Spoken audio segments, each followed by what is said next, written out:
Just to wrap up this point about us looking to the past, I think music has a detail that we don't see in other fields. For example, in cinema, when you think, like, what are the best movies you've seen in recent years? You're not going to mention a movie from 1960. Hardly, you know? You're going to mention movies you've seen in the last 20 years. The film industry has evolved a lot and came along with that need to hear and see newer things. Yes. But music isn't like that, man. The great musical productions, they're in the past. They're timeless, right? They're timeless. We talk about the 60s. It was the most important decade for popular music in the world. Entirely. Yes. That's where the Beatles, Rolling Stones are. That's where American jazz is. At the beginning of black music. Not gospel, right? The blues is much earlier. But this black music that we still consume today, it's all there. Decade of bossa nova. Bossa era nova. So the sound is there, man. The sound we have, and that will be unsurpassed in terms of popularity as well. It's there because it was at that time that you paid attention to each band member, what the person was doing, right? There was a booklet for you to read while listening, right? It's kind of a nostalgic thing, you know. So it ends up being difficult for us from our generation that went through because of this to understand the young people, their music consumption. I see it with my daughter and all, like, doesn't want to know. Oh, just play it. Anything anyway. I never had that kind of involvement with music. I always had a direct involvement of wanting to know, like, who recorded this bass here, who recorded this guitar here and all. And it was something that this consumption, like, this slow way, like, of sitting down to listen to music and all, it's really cool. It brings this curiosity of wanting to know who's playing and all, you know, to look for other things that are similar anyway, right? Something you were saying about cinema. Cinema is visual, right? It's very difficult to watch a movie from the 60s. I'm talking about pop, right?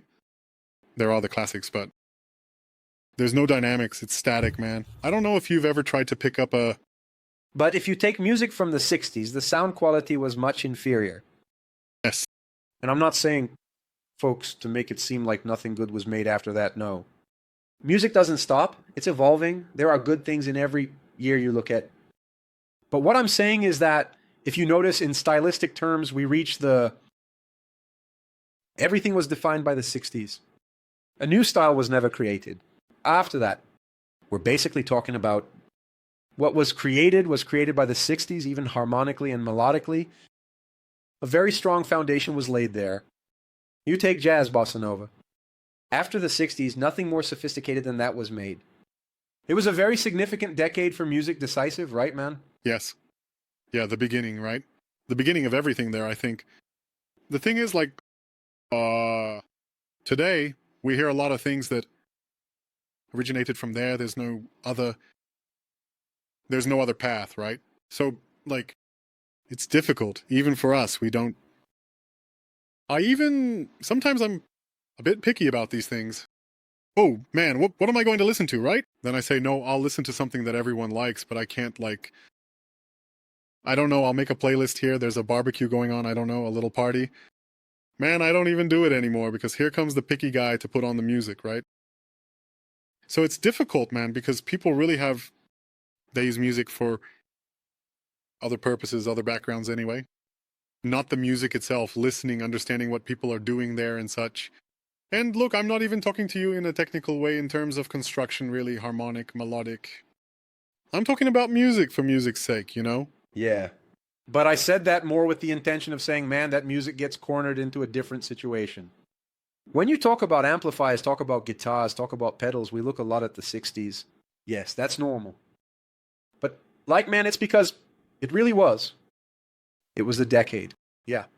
So, it's complicated. Unlike other areas we were talking about just now, where the past has more of a historical value, then, man, we want to copy the technology of the past, the sound of the past, right? That's why when you want to make something look old, it's to make it look old. Not today. You want the sound, man, because it's the sound I have as a reference in my head. It's the sound I think is the best sound, you know? True. Right? That's exactly it. But it's like, it's really a matter of reference. There's not much to where to go, right? He started from there. Little has evolved, as you said, in the way harmonic and melodic, but it's like, that's it, right? If you think about it, man, in terms of technology, how much technology has been developed? Speakers, amplifiers, instruments, and people didn't accept it. No, man. Yeah. Right? There was innovation. It wasn't for lack of wanting innovation. But people didn't. It's not what I see from Jimi Hendrix. Because these icons, they will never be surpassed. Man, no. Yeah, the thing with synthesizers, right? It's something that in the 80s, it seemed like everyone wanted to use them all the time, and people kind of didn't know. I have this impression with 80s music, like for me, for example, the MPB crowd did a lot of that. You see some things like that of terrible taste. I don't like it. And so it's something that people included because that was the aesthetic style of the time. Everyone is using it, so I'll use it too. And there was no need to add a synthesizer, sometimes in a ballad, in something that was already a song with a nice harmony and all.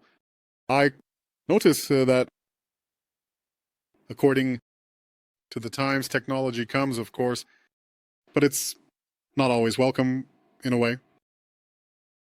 The guitar and the amp there, man, that's it, right? A little pedal and all. Man, you can do a million things. Yeah, and I'm trying to wrap up this topic here because it's really interesting, man. I see that when you create an icon, right? An idol like those guys from the 60s. Joe Mayer. He's a guy who might be the biggest guitar hero we have alive today, right? Like, from the last generation. Not on the scale of Slash. Those guys, I'm not trying to compare. But he was the last great guitar hero, right? Who else is still around? There's no comparison with Hendrix in terms of size, worldwide appeal, generations who know who Hendrix is. Everyone knows who Hendrix is. Even if they don't know the guy's name is Hendrix, the figure of the guy. He's an icon, you know?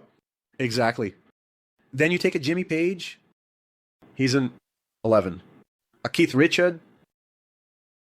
These guys are huge, you know? So, like, we who are very much inside the bubble, we can handle it better and say, no, but what about this guy here who was also important? But in general, when we talk about sales, about being able to bring something new that establishes itself, it doesn't work, man, because we haven't created a new icon. New guitar icons. Yes. True. Slash brother. Everyone knows who Slash is, right? Because he became an icon. So, like, the girl who works cleaning a house, if she looks, she knows who if she's over 30 years old, right, guys? There's that, too. But anyway, it's the weight, the size of an icon. When you stop creating icons, you need these new icons to bring new things and be able to establish. Yeah, but that's it, man. I think it's going to be difficult, right?